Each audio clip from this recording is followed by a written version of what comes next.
আসসালামু আলাইকুম, জাহান কিচেন থেকে স্বাগতম। সবাই কেমন আছেন? আলহামদুলিল্লাহ, আমি অনেক ভালো আছি। তো আজকের একটা স্বাস্থ্যকর রেসিপি নিয়ে চলে এসেছি। কুমড়ো শাক আর হচ্ছে শিং মাছের মজাদার একটা রেসিপি, ঝোল ঝোল করে করব। অনেক দিন মাংস খেয়ে বোর হয়ে গেছি, তাই ভাবলাম এই রেসিপিটা করব। দেখুন এখানে কি কি নিয়েছি। এখানে শিং মাছ কেটে ধুয়ে পরিষ্কার করে নিয়েছি, আর এটা হচ্ছে আমার ছাদ বাগান থেকে আনা কুমড়োর ডাটা। তো এখানে আমি শুধু কড়া আগাগুলো নিয়েছি আর কিছু ডাট নিয়েছি, এভাবে কেটে ধুয়ে পরিষ্কার করে নিয়েছি। একদম সবুজ টাটকা শাক, খেতেও কিন্তু অসাধারণ লাগবে। আর এখানে হচ্ছে পেঁয়াজ কুচি নিয়েছি, আলু কুচি নিয়েছি, 2টা আলু মিডিয়াম সাইজ নিয়েছি, আর ধনেপাতা। খুব অল্প কিছু উপকরণের সাথে কিন্তু এই রেসিপিটা করব। চুলাতে একটা প্যান বসিয়েছি। তো মাছ যেটা বড় ছিল ওটা মাঝখান থেকে আমি কেটে নিয়েছি। তো এত বড় মাছটা দেখতে ভালো লাগবে না, তাই মাছ বরাবর কেটে নিয়েছি। এই পর্যায়ে কিছু মশলা দিয়ে দিচ্ছি, হাফ চা চামচ হলুদ গুঁড়ো, হাফ চা চামচ মরিচ গুঁড়ো, আর দিয়ে দিচ্ছি হাফ চা চামচ ধনিয়ার গুঁড়ো, হাফ চা চামচ জিরার গুঁড়ো। তো এই আর দিয়ে দিচ্ছি স্বাদ মতো লবণ। এই মশলাগুলো কিন্তু ভালো করে মেখে নিব। এই পর্যায়ে তেলটা গরম যেহেতু হয়ে গেছে, তার জন্য আমি আলুটা ভেজে নেব, তাই আলুটা দিয়ে দিলাম। আলুটা আমি একটু লাল লাল করব না, তারপরেও ভেজে নেব একটু সুন্দর করে।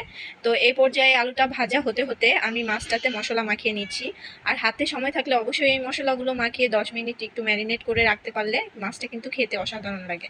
তো মাছটাতে মশলা মাখানো হয়ে গেছে, তো আলু ভাজা হতে হতে আমি মাছটা ম্যারিনেটের জন্য কিছুটা সময় রেখে দিয়েছিলাম। তো এই পর্যায়ে আলুটা আমি ভেজে নিয়েছি, আলুটা উঠিয়ে নিচ্ছি। অবশ্যই এই পাতলা ঝোলটা কিন্তু খেতে অসাধারণ লাগে, কম তেল কম মশলার মধ্যে। কম মশলা দিয়ে এই রেসিপিটা করে অবশ্যই একবার ট্রাই করবেন, খেতে কিন্তু অসাধারণ হয়। তো এই পর্যায়ে আলুটা উঠিয়ে নিয়েছি, উঠিয়ে নেওয়ার পর মাছগুলো দিয়ে দিচ্ছি। আর দেখছেন মাছটা তেলে দেওয়ার সাথে সাথে কিন্তু একটু কুকড়িয়ে যাচ্ছে। এটার কারণ হচ্ছে কি, মাছটা একদম তাজা ছিল। তো তাজা মাছটা যখন ভাজতে যাওয়া হয় আর কি, তখন মাছটা অনেকটা এরকমটাই হয়ে যায়, আর অনেকটা কাটা বের হয়ে যায়। আর যদি আপনারা রেফ্রিজারেটরে রেখে সেই মাছটা কিছুদিন পর খান, সেটা কিন্তু ভাজতে গেলে এতটা এরকম হবে না, আর কাটাও বের হবে না। তো মাছটা কিন্তু আমি বেশি ভাজবো না, জাস্ট একটু উল্টে পাল্টে ভেজে নিয়েছি। আমি যেহেতু ঝোল রান্না করব, পাতলা ঝোল, তার জন্য আমি মাছটা ভেজে নিয়েছি। আপনারা কিন্তু দেখতেই পাচ্ছেন কয়েকটা মাছের কাটা বের হয়ে গেছে, আমি যেটা বলেছিলাম আর কি। তো এই পর্যায়ে মাছটা ভাজা হয়ে গেছে, আমি উঠিয়ে নিচ্ছি। আর এই রান্নাটা একদম অল্প তেলের মধ্যে করে নিব। মশলাও কিন্তু একদম অল্প অল্প করে অ্যাড করেছি মাছ ভাজাতেও, আর ঝোলেও অল্প করে অ্যাড করব। আমার এই শিং মাছগুলো সবগুলোতে খুব ডিম হয়েছে। তো ডিমগুলো কয়েকটা আমি ছাড়িয়ে নিয়েছিলাম, আরেকটা রেসিপি করব, তাই সেটাও শেয়ার করব একদিন ইনশাল্লাহ। তো এই পর্যায়ে মাছ ভাজা যে তেলটা, সেটা একটা কড়াইতে দিয়ে দিলাম। কড়াইটা ভালো করে গরম করে নিতে হবে অবশ্যই। তো এই পর্যায়ে পেঁয়াজ কুচিটা অ্যাড করে দেওয়ার পর খানিকটা সময় ভেজে নিয়েছি। পেঁয়াজ কুচিটা ভালো করে ভেজে নিতে হবে, তারপর অ্যাড করে দিচ্ছি পরিমাণ মতো লবণ। লবণটা দিয়ে আমি কিন্তু আবারও কিছুটা সময় আমি ভেজে নেব। লবণটা দেওয়ার কারণ হচ্ছে পেঁয়াজটা যাতে একটু ভাজা হয়, আর আদা রসুনের পেস্টটা দেওয়ার সাথে সাথে দেখবেন পেঁয়াজটা সুন্দর করে গলে যাবে। এই রান্নাতে একটু আদা রসুনের পরিমাণটা একটু বেশি রাখার চেষ্টা করবেন, তাহলে ঝোলটা খেতে অসাধারণ লাগবে। তো এই পর্যায়ে আমি দিয়ে দিচ্ছি 1 কাপ পানি, মশলাটা কষে নেব। তো আমি আগেই বলেছি বেশি মশলা অ্যাড করব না, খুব অল্প মশলা আর অল্প তেলের মধ্যে এই রান্নাটা শেষ করব, আর এর কিন্তু স্বাদটা দ্বিগুণ হয়। তো হাফ চা চামচ ধনিয়ার গুঁড়ো অ্যাড করে দিচ্ছি। সবগুলো মশলা মানে ঝোল যেহেতু রান্না করব, তাই অল্প পরিমাণের অ্যাড করছি। হাফ চা চামচ জিরের গুঁড়ো অ্যাড করে দিচ্ছি, হাফ চা চামচ হলুদ গুঁড়ো, আর দিয়ে দেবো হাফ চা চামচের মতো মরিচ গুঁড়ো। এগুলো দিয়ে ভালো করে একটু কষে নেব। আর যেহেতু আবারও বলছি ঝোল, তো ঝোল তেমন একটা ঝাল খাওয়া যায় না। এই তো মশলাটা আমার কষানো হয়ে গেছে, অনেকটাই তেল ছেড়ে গেছে।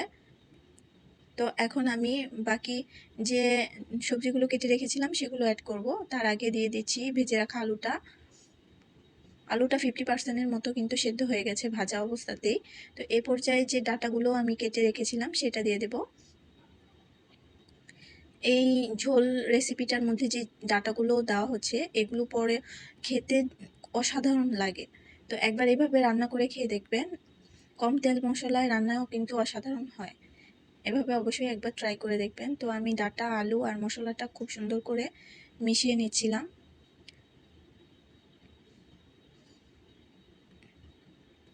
মিশিয়ে নেওয়া শেষ, তো আমি পরিমাণ মতো কিছুটা পানি অ্যাড করেছি।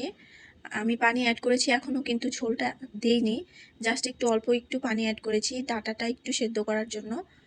কারণ যখন আমি ঝোলে দিয়ে দেব তখন কিন্তু ডাটাটা আমি ভালো করে সেদ্ধ করতে পারবো না, তাই আমি আগে থেকে একটু ডাটাটা সেদ্ধ করে নিচ্ছি। ঢেকে কিছুটা সময় আমি ডাটাটাকে সেদ্ধ করেছি। দেখুন পানিটাও অনেকটা কমে গেছে। তাই এখন আমি একটু নেড়ে চেড়ে দিচ্ছি। এই পর্যায়ে যে শাকগুলো রেখেছিলাম সেটা অ্যাড করে দিচ্ছি।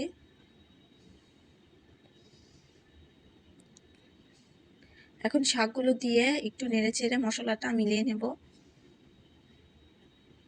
এই পর্যায়ে বলে নিচ্ছি, যারা আমার ভিডিওটা দেখতে দেখতে এত দূর চলে এসেছেন, একটা লাইক করেননি, অবশ্যই একটা লাইক করে দিবেন।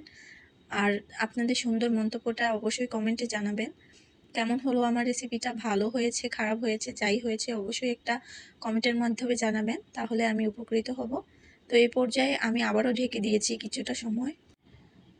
ঢেকে দেওয়ার পর দেখুন শাকটা কিন্তু অনেকটাই কমে গেছে, সেদ্ধ হয়ে গেছে। কালারটা খুব সুন্দর আসছে, সবুজ কালার, শাকটা কিন্তু একদমই সবুজ রয়েছে। এই পর্যায়ে আমি 2-1টা আলু ভেঙে দিচ্ছিলাম যাতে ঝোলটা খেতে দারুণ লাগে আর আঠালো হয়। এখন আমি পরিমাণ মতো ঝোল দিয়ে দিচ্ছি। আমি যেহেতু ঝোল রান্না করব তার মানে পানিটা ওরকমই আইডিয়াতেই দিতে হবে। তো এ পর্যায়ে আমি একটু নেড়ে চেড়ে দিচ্ছিলাম। এখন মাছ ভেজে রাখা মাছগুলো অ্যাড করে দিচ্ছি। এই ঝোল তরকারিটা যে শুধু শিং মাছ দিয়ে খেতে হবে সেটা কিন্তু নয়, আপনারা যে কোনো ধরনের মাছ দিয়ে ঝোল রান্না করে খেয়ে দেখবেন এই গরমে এতটা ভালো লাগে, শরীরের জন্য এতটা উপকারী যেটা বলার বাহিরে।